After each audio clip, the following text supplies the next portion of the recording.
नमस्कार। कर्नाटका में लोकतंत्र का उत्सव चल रहा है। बीजेपी ने तो हमेशा चुनावों को लोकतंत्र के महोत्सव के रूप में सेलिब्रेट किया है। आप तो दुनिया को डेमोक्रेसी के सूत्र समझाने वाले भगवान बसवेश्वर जी की धरती से हैं। कर्नाटका की समृद्ध परंपरा के प्रतिनिधि और राष्ट्रभक्ति से ओतप्रोत बीजेपी के कार्यकर्ता होने का डबल गौरव आप सभी को प्राप्त है। इसलिए आप सभी पर दायित्व भी डबल है और मुझे विश्वास है हर बूथ पर किया गया आपका प्रयास बीजेपी को कर्नाटका में रिकॉर्ड सीटों से जिताएगा। जब बूथ विजयी होता है तब चुनाव में विजय अवश्य मिलती है। बूथ पर विजय दिलाने की आपकी भावना ही पार्टी को चुनाव जिताती है। पार्टी का एक अनुशासित कार्यकर्ता होने के नाते 2 दिन बाद मैं भी आप सभी कार्यकर्ताओं के बीच आ रहा हूं। कर्नाटका की जनता के दर्शन करने के लिए आ रहा हूं। कर्नाटका की जनता के आशीर्वाद लेने के लिए आ रहा हूं। साथियों, बीते दिनों मैं सरकारी कार्यक्रमों के दौरान कर्नाटका में जहां भी गया वहां की जनता ने हम सभी पर खूब आशीर्वाद बरसाया। आजकल चुनाव प्रचार के दौरान भी बीजेपी नेताओं पर, जो भी नेता वहां जाकर के आते हैं, जो बताते हैं, कर्नाटका के लोग अपना अपार स्नेह बरसा रहे हैं। हर छोटे मोटे कार्यकर्ता पर स्नेह बरसा रहे हैं। ये दिखाता है कि कर्नाटक की जनता का कितना विश्वास बीजेपी पर है।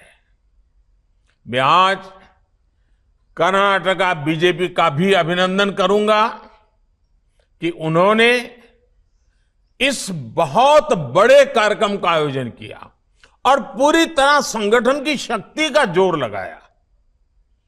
चुनाव की इस हलचल के बीच कार्यकर्ताओं से बात करके मुझे भी काफी कुछ सीखने को मिलेगा। आइए, मैं लंबा भाषण न करते हुए आप ही से संवाद करना चाहता हूं। मुझे पहला सवाल भेजा है विरूपाक्षप्पा जी का है, वो शिवमोगा से हैं। उनका सवाल है, मैं अपना बूथ जीतकर अपनी पार्टी की जीत को और मजबूत करना चाहता हूं। कुछ बूथ हमेशा से दूसरी पार्टियों के किले गढ़ रहे हैं। ऐसे में अगले 10 दिन में क्या करें कि इस बार हमारी पार्टी ये बूथ जीत सके। विरूपाक्षप्पा जी, सबसे पहले तो मैं आपको बधाई देना चाहता हूं कि आप विजय के विश्वास से भरे हुए हैं। आप अपना बूथ जिताने के लिए इतने उत्सुक हैं और भी वहां जो आप कहते हैं कि औरों का गढ़ है। कार्यकर्ता का ये जज्बा, सभी का यही जज्बा बीजेपी को दूसरी पार्टियों से अलग बनाता है। आपको बूथ जीतना है तो सबसे पहले काम करिए।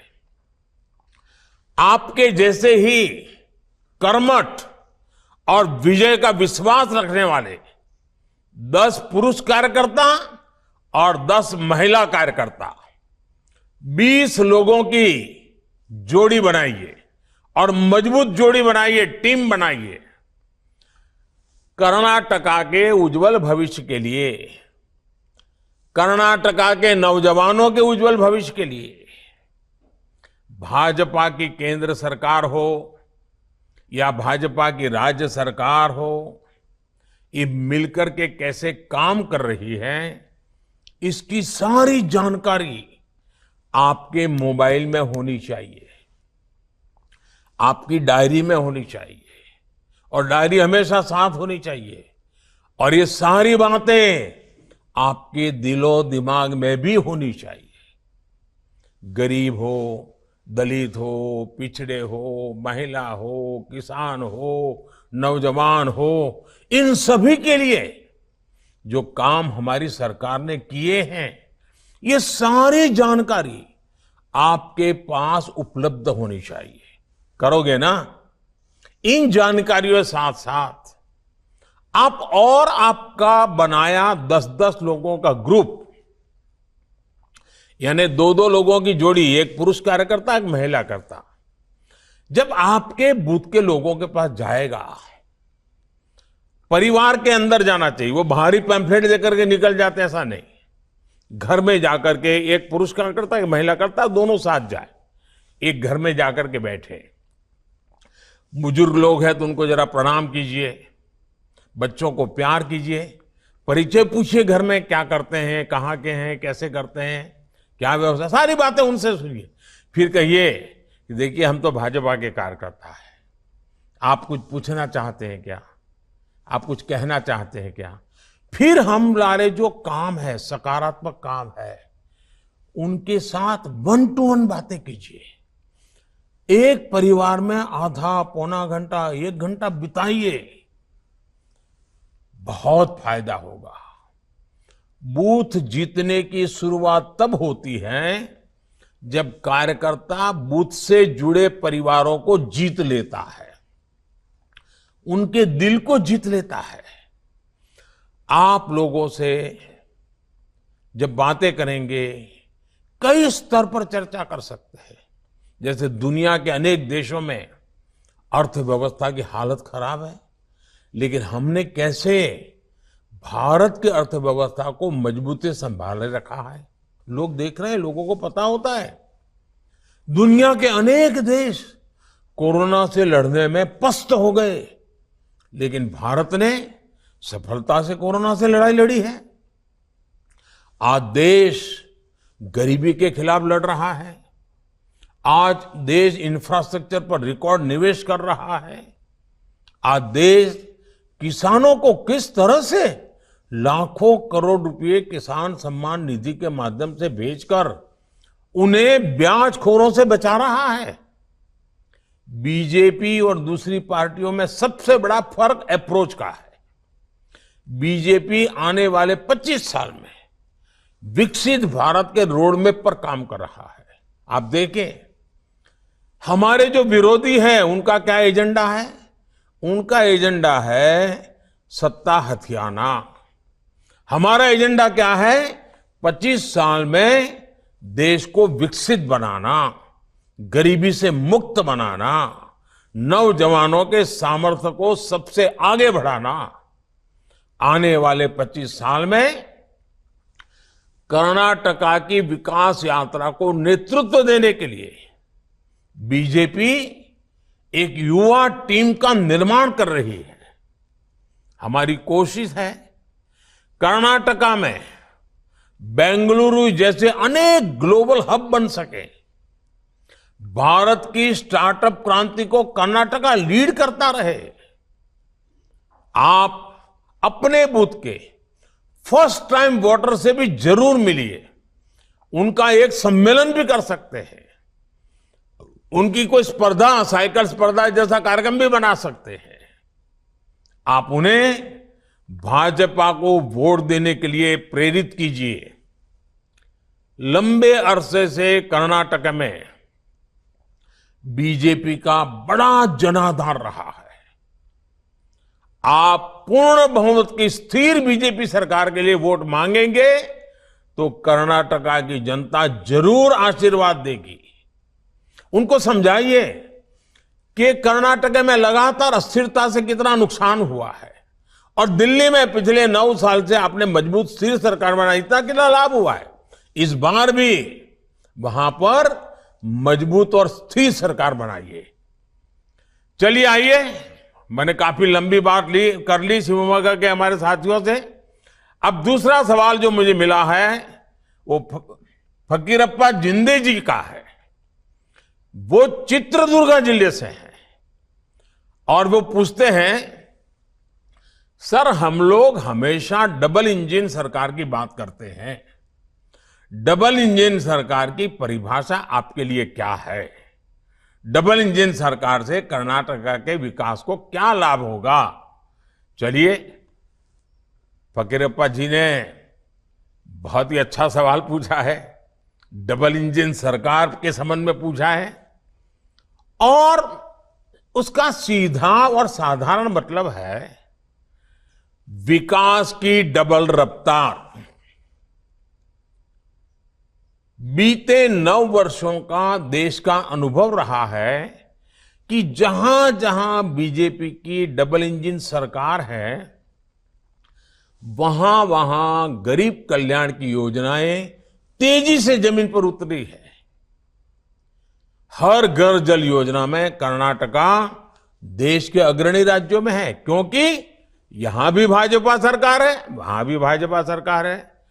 इसलिए संभव हो पा रहा है क्योंकि यहां डबल इंजन सरकार है। आपको मैं बताऊं, जो राज्यों में भाजपा सरकार नहीं है, लोकतंत्र में स्वाभाविक है, लेकिन करते क्या है, केंद्र सरकार की कोई भी योजना उनके यहां सफल ना हो, उनको डर लगता है कि अगर सफल हो गई तो मोदी का जय जयकार हो जाएगा। कुछ लोग तो योजना से जुड़ते ही नहीं है।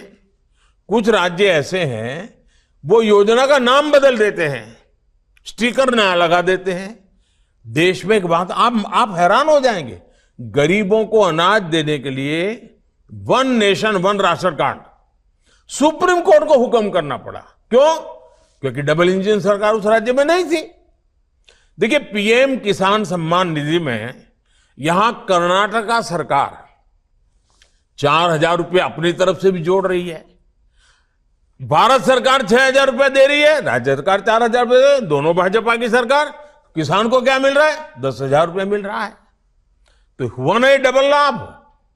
आप देख रहे हैं कि बीते 9 वर्षों में भारत दुनिया भर के निवेशकों के लिए महत्वपूर्ण केंद्र बना है। रिकॉर्ड निवेश भारत में हो रहा है। डबल इंजन सरकार के कारण इसका बहुत बड़ा लाभ कर्नाटका को मिला है।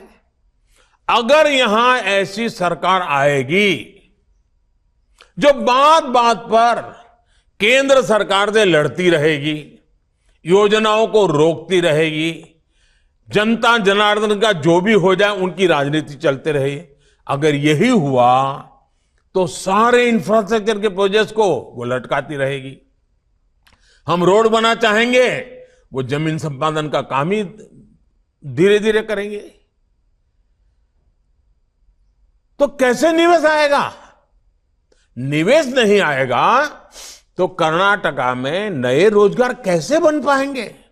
यानी डबल इंजन की सरकार का न रहने पर जनता पर डबल मार पड़ती है। और आप देखिए, आप सामान्य नागरिक से बात करते ये भी बता सकते हैं कि देखो भाई, ट्रैक्टर है, हम बहुत बढ़िया काम करता है, लेकिन ट्रैक्टर का एक पहिया आप मारुति कार का लगा दें तो बताइए वो ट्रैक्टर चलेगा क्या? किसी के काम आएगा क्या? वो खुद ही अपनी उसमें बर्बादी करेगा कि नहीं करेगा? जैसे एक ही प्रकार की व्यवस्था गति तेज देती है, वैसे ही डबल इंजन की सरकार गति तेज देती है। छोटी छोटी बातें लोगों के साथ बैठ करके समझाइए, मतदाताओं के साथ चर्चा करके बताना चाहिए। और बूथ लेवल पे बताना चाहिए। लंबे लंबे बड़े भाषण करने की जिम्मेवारी जिसकी है वो करेंगे। हम कार्यकर्ताओं को तो बूथ को ही जीतना है और बूथ पर ही हमारी शक्ति हमें लगानी है। तब डबल इंजन सरकार का असली मतलब समझ लोगों को आ जाएगा। साथियों, जब भी भाजपा को सेवा करने का मौका मिलता है तो विकास की स्पीड और स्केल दोनों बढ़ जाती है। अब जैसे कुछ पार्टियां कह सकती हैं कि वो जब सत्ता में थी तो वो भी आवास से जुड़ी योजनाएं चलाती थी, तो ऐसे में भाजपा अगर आवास से जुड़ी योजना चला रही है तो उसमें नया क्या है, ऐसा बोलते हैं। इसका ही उत्तर है स्पीड और स्केल, सोच और अप्रोच। अब मैं आपको बताता हूं कि आवास योजनाओं में हमने क्या बदलाव किए।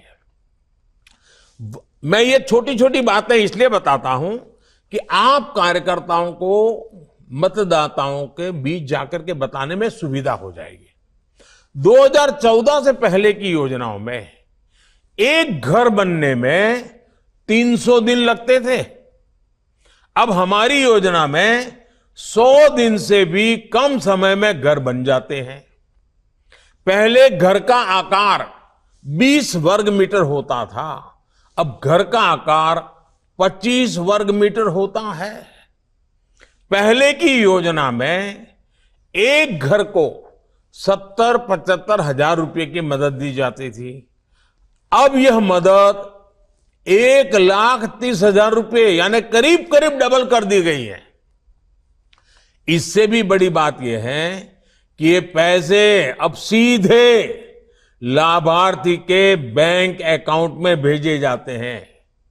कोई बिचौलिया नहीं, कोई कट की कंपनी नहीं। पहले की आवास योजना में लाभार्थी की पसंद का बिल्कुल ध्यान नहीं दिया जाता था। हमारी सरकार की आवास योजना में घर उसमें रहने वाले परिवार की पसंद के हिसाब से बनता है। पहले की आवास योजना में 4 दीवारें खड़ी करके घर देने का दावा किया जाता था।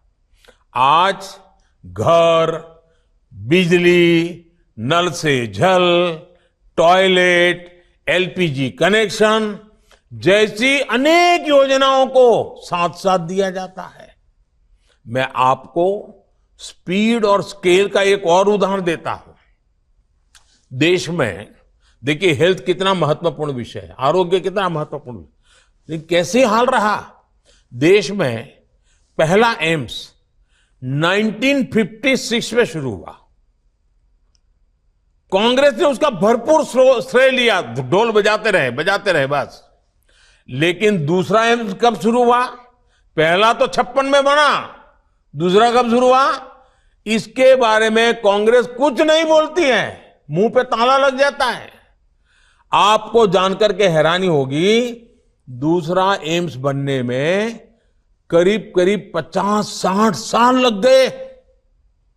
वर्ष 2003 में जब अटल जी की सरकार आई तो उन्होंने और ज्यादा एम्स बनाने के बारे में योजना बनाई। ये योजना स्वास्थ्य सेवाओं और मेडिकल शिक्षा में क्षेत्रीय असंतुलन को दूर करने के लिए बनाई। इस योजना को भी यूपीए सरकार ने ठंडे बस्ते में डाल दिया। बहुत ज्यादा मांग बढ़ने और देश की जनता की मांग करने पर आधे अधूरे मन से काम किया गया। किसी तरह 2014 तक देश में एम्स की संख्या बढ़कर के 7 पहुंची। याद रखो, यानी 60 साल में एम्स की संख्या 1 से बढ़कर 7 हुई। लेकिन अगले 9 वर्षों में जब हम आए तो हमने देश में एम्स की संख्या को 3 गुना बढ़ा दिया। अब बताइए डबल इंजन सरकार की ताकत है कि नहीं है? अब देश में 7 नहीं 20 एम्स है, 20। इसके साथ ही देश में 3 नए एम्स पर तेजी से काम भी चल रहा है। यही हाल देश में मेडिकल कॉलेजों का भी था। आजादी से लेकर 2014 तक देश में मेडिकल कॉलेजों की संख्या 380 थी। 400 से भी कम। हमें आने के बाद पिछले 9 साल में देश में मेडिकल कॉलेजों की संख्या 600 से भी ज्यादा हो चुकी है। भ्रष्टाचार के खिलाफ लड़ाई में भी पहले और अब में बहुत बड़ा फर्क है। कांग्रेस ने भ्रष्टाचार मिटाने में कोई रुचि नहीं दिखाई, क्योंकि वो खुद ही भ्रष्टाचार का सबसे बड़ा स्रोत रही है। वर्ष 2014 के बाद करप्शन से लड़ाई में कितना तेजी आई है, ये पूरा देश देख रहा है। जनधन, आधार और मोबाइल का जो त्रिशूल है ना, इस त्रिशूल ने भ्रष्टाचार पर बहुत बड़ा वार किया है।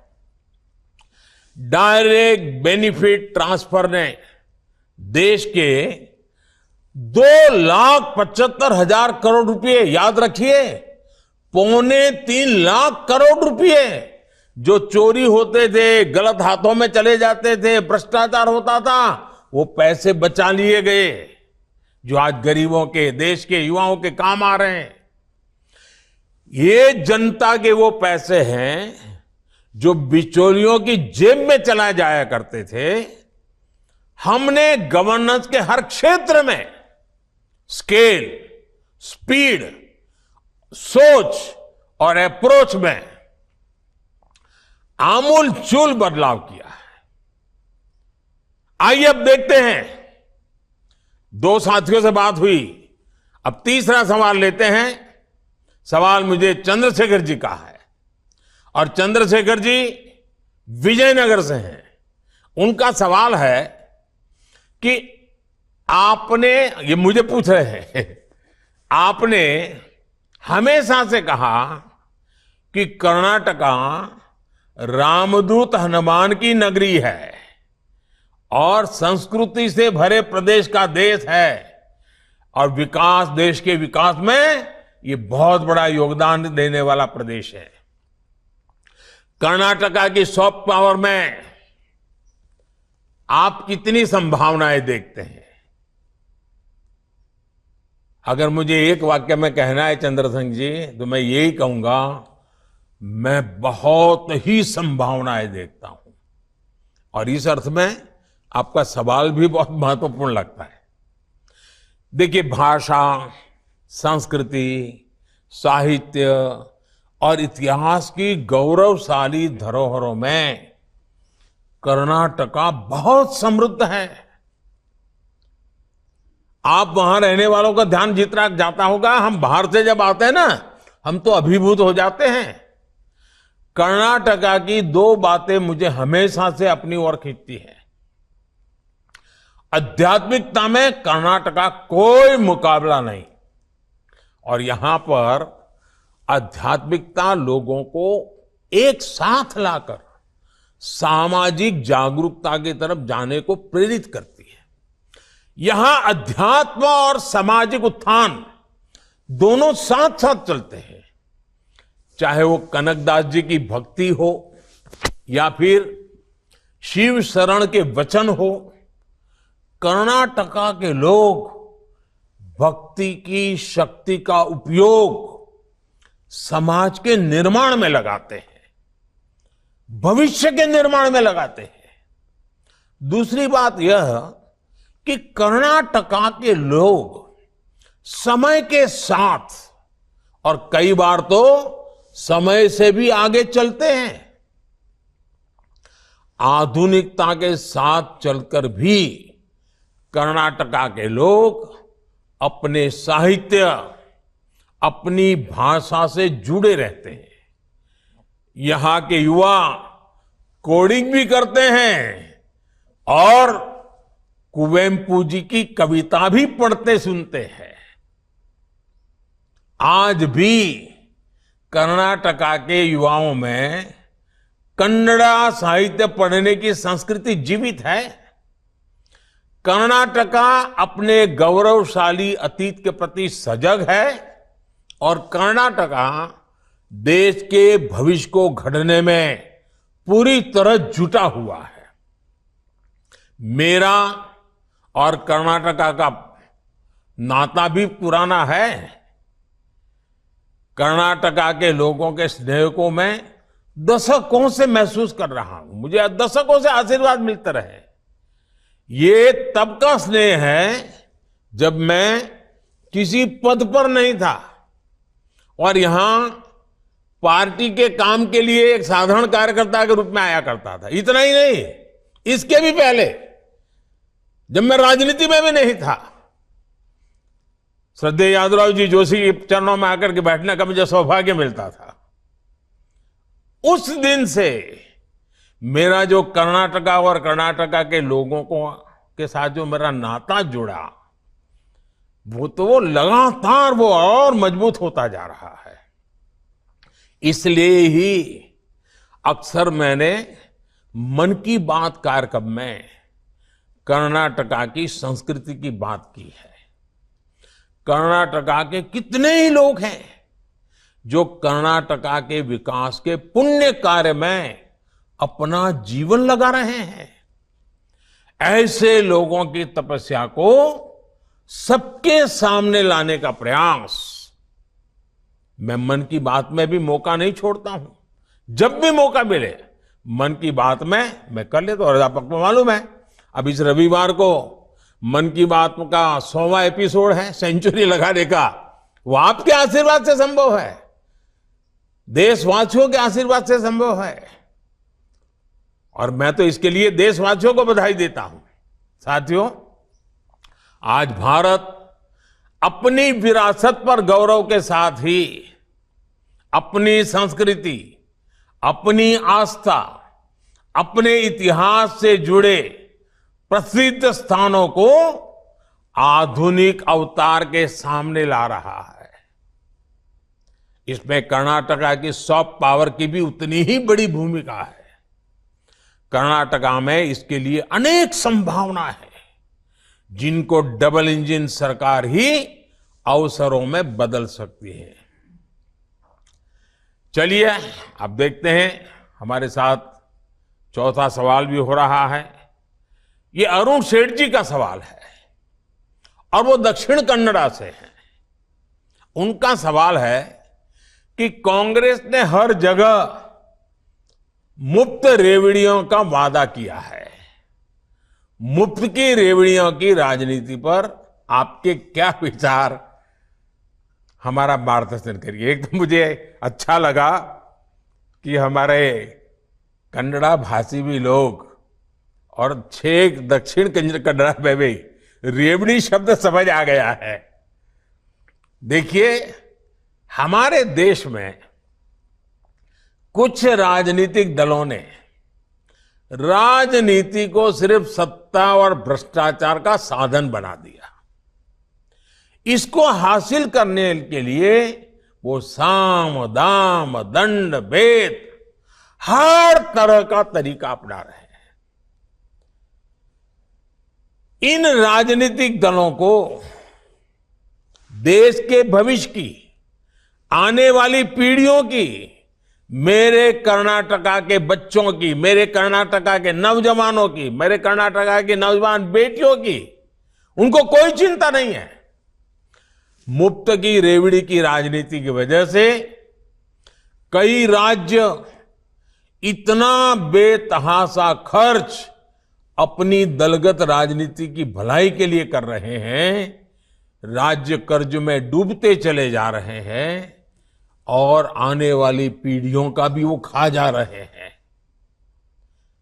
देश ऐसे नहीं चलता, सरकार ऐसे नहीं चलती। सरकार को पीढ़ियों बनाने का लिए भी काम करना होता है।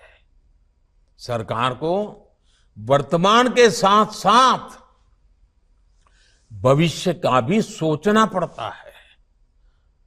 सरकार सिर्फ सुबह शाम रोजमर्रा की रोजी रोटी कमाने वाली जिंदगी पर नहीं चल सकती, बल्कि उसको एसेट क्रिएशन पर काम करना पड़ता है, संपदा बनानी पड़ती है, ताकि दशकों दशक तक देश के हर परिवार का जीवन ठीक से चलता रहे।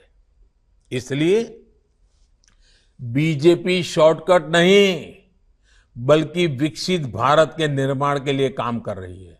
और आप कभी रेलवे स्टेशन पर गए होंगे तो देखते होंगे, कुछ लोग एक प्लेटफॉर्म से दूसरे प्लेटफॉर्म पर जाना है तो ऊपर का वो ब्रिज छोटा सा चढ़ करके जाते हैं, और कुछ लोग जल्दी में नीचे ही कूद करके पटरी क्रॉस करके भागने की कोशिश करते हैं। वहां लिखा होता है, shortcut will cut you short.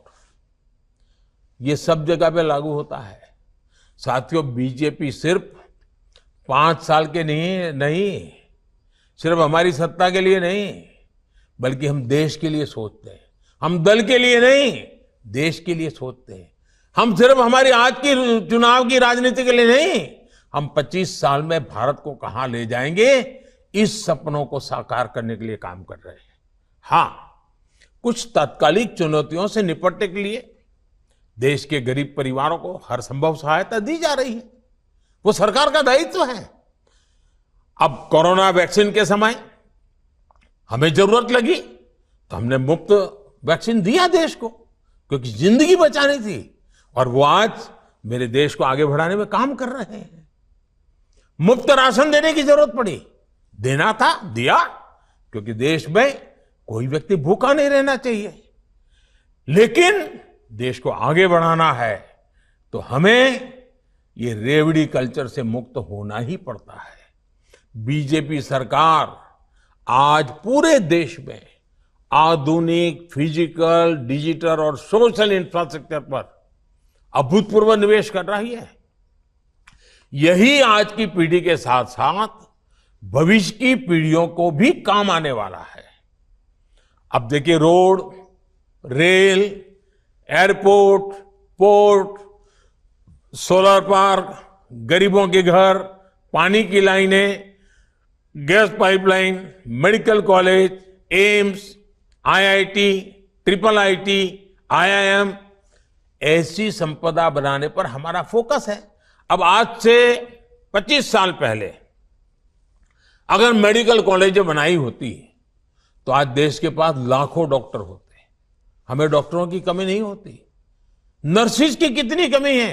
अगर आज से 20, 25, 30 साल पहले आवश्यकता के अनुसार नर्सिस की कॉलेज बन गई होती तो आज देश में बच्चियों को अपना भविष्य बनाने के लिए कितना काम आता था। लेकिन उन्होंने उस समय की राजनीति की, भविष्य का सोचा नहीं। अब आज हम कितना ही दौड़ लगाएं, लेकिन जो 25 साल बर्बाद हो गए वो तो हो गए। और इसलिए मेरी नौजवानों से खास विनती है कि जो रेवड़ी बांटने वाले आपको मूर्ख बनाने की कोशिश करते हैं ना, आप अपने उज्जवल भविष्य, अपने संतानों के भविष्य के लिए सोचिए। और मैं पक्का कहता हूं, जिस दिशा में हम चल रहे हैं, जिन मजबूती पर चल रहे हैं, इसका लाभ कर्नाटक को भी मिल रहा है। अब फॉरेन डायरेक्ट इन्वेस्टमेंट की बात करें, एफडीआई की, और मेरी तो एफडीआई की दूसरी भी व्याख्या है। एफडीआई की एक पॉपुलर व्याख्या है फॉरेन डायरेक्ट इन्वेस्टमेंट, और मेरी एक और व्याख्या है first develop India, FDI, first develop India. अब देखिए, कांग्रेस के शासनकाल में एफडीआई का क्या हाल आता है। 1 लाख करोड़ रुपए का निवेश आया, जबकि बीजेपी के 4 साल में 4 लाख करोड़ रुपए से ज्यादा निवेश आया है। कांग्रेस की झूठ की रेवड़ियों का पर्दाफाश करने के लिए आपको कांग्रेस शासित दूसरे राज्यों की सच्चाई भी लोगों को बतानी होगी। और आपको इस सारा नेट पर देखोगे तो मिल जाएगा, आंकड़ों के साथ मिल जाएगा। हिमाचल के लोग, अभी अभी चुनाव हुआ है ना, 1 साल हो गया, हिमाचल के लोग आज तक कांग्रेस की गारंटी पूरी होने का इंतजार कर रहे हैं। वादे किया कुछ नहीं। राजस्थान के लोग भी कांग्रेस की गारंटी पर आज आंदोलन कर रहे। भाई क्या हुआ, सरकार का 4 साल बीत चुका, अभी तक गारंटी ही रह गई। कांग्रेस मतलब झूठ की गारंटी, कांग्रेस मतलब भ्रष्टाचार की गारंटी, कांग्रेस मतलब भाई भतीजावाद की गारंटी। कांग्रेस अब उस स्थिति में है जब वो ना कोई सच्ची गारंटी दे सकती है, और आपको तो मालूम है मेरे नौजवान दोस्तों, कांग्रेस की वारंटी तो बहुत पहले ही एक्सपायर हो चुकी है। जिसकी वारंटी एक्सपायर हो चुकी है उसकी गारंटी का मतलब क्या है जी? आइए देखते हैं। अब हमें और भी कुछ सवाल आ रहे हैं। देखिए, 5वें हमारे कार्यकर्ता मुझे सवाल पूछ रहे हैं। श्री DR योगेश जी हैं, वो तो बेंगलुरु से है, और उनका सवाल है कि सरकार बनने के बाद हम आने वाले 5 साल में कर्नाटका को कहां देख सकते हैं? बेंगलुरु के नौजवान है तो लंबा सोचने वाले होते ही होते हैं, अच्छा सोचने वाले हैं कर्नाटका के नौजवान। देखिए, देश इस समय आजादी का अमृत महोत्सव मना रहा है। आने वाले 24-25 साल देश के लिए अमृत काल है। इनकी शुरुआत इन्हीं 5 वर्षों से होने वाली है। ये किसी सरकार की बात नहीं है, ये किसी दल की बात नहीं है, ये देश की बात है। इन 5 वर्षों की प्रगति हमारे अमृत काल की नींव होने वाली है। ऐसे में मतदाताओं को उन्हें चुनना चाहिए जिनके पास अमृत काल के लिए कुछ ब्लूप्रिंट हो। अब देखिए, मैं आपको एक आजादी के पहले का चित्र आपके सामने रखता हूं। हमारे देश में 800,000 साल की गुलामी के कालखंड में इस देश का एक भी वर्ष ऐसा नहीं था कि आजादी के लिए किसी ने कोई जंग न किया हो। इस देश का कोई इलाका ऐसा नहीं था जो कभी न कभी आजादी की जंग को ब्यूगल न बजाया हुआ, लड़ाई न लड़ी हो। लेकिन 1920 के बाद पूज्य बापू के नेतृत्व में जो बातें शुरू हुई और पूज्य महात्मा गांधी ने आजादी लेके रहूंगा का जो मुद्दा आगे बढ़ाया, क्विट इंडिया का मुद्दा आगे बढ़ाया, 25 साल के भीतर है ना, 800-900 साल से हम लड़ रहे थे, लेकिन वो 25 साल ऐसे महत्व के बन गए कि 1947 में आजादी आई। अनेक परिवारों ने काम, नेताजी के नेतृत्व ने काम किया, भगत सिंह जैसे वीरों की शहादत ने काम किया, वीर सावरकर जी के पूरे परिवार के बलिदान जैसे महापुरुषों ने काम किया, लेकिन गांधी जी का उस नेतृत्व देश के सामान्य मानवी को आंदोलित कर गया। वो 25 साल का कालखंड जैसे आजादी दिला सका, वैसे ही मेरे साथियों ये 25 साल का कालखंड, ये अमृत काल समृद्ध भारत की गारंटी है। मेरे शब्द लिख के रखिए, देखो, ये विकसित भारत की गारंटी है। और हमारी सरकार ने तो अभी से इस पर काम करना शुरू कर दिया है। कर्नाटका हमारे इस विकास अभियान का बहुत महत्वपूर्ण हिस्सा है। कर्नाटका के विकास से भारत का विकास, फिर से मैं कहता हूं, कर्नाटका के विकास से भारत का विकास, हमारी सरकार इसी मंत्र के साथ चल रही है। आज पूरी दुनिया भारत को मैन्युफैक्चरिंग के हब के रूप में देख रही है। आने वाले समय में बहुत सारी मेगा फैक्ट्रियां भारत में आने वाली है। इसका बहुत बड़ा लाभार्थी कर्नाटका का युवा होने वाला है। इसके लिए हमें बहुत तेज गति से कर्नाटका के इंफ्रास्ट्रक्चर को आधुनिक बनाना है, तेज गति से मल्टी मॉडल बनाना है। आज देखिए, बेंगलुरु का इंटरनेशनल एयरपोर्ट कितना आधुनिक, कितना शानदार बन चुका है। रेलवे स्टेशन भी एयरपोर्ट से कम नहीं है। बेंगलुरु मेट्रो की प्रशंसा भी पूरे देश में हो रही है। बेंगलुरु मैसूरू एक्सप्रेसवे बहुत शानदार बना है। आज पूरे कर्नाटका में ऐसे प्रोजेक्ट्स पर काम चल रहा है। अब देखिए शिवमोगा एयरपोर्ट, बीदर एयरपोर्ट, तुमकुर में HAL की फैक्ट्री, ऐसे अनेक प्रोजेक्ट पूरे हो चुके हैं। बाकी प्रोजेक्ट पर भी हमें बहुत कम समय में काम पूरा करना है। इसके लिए डबल इंजन सरकार, और वो भी कर्नाटका में पूर्ण बहुमत वाली भाजपा की स्थिर और मजबूत सरकार होना बहुत आवश्यक है।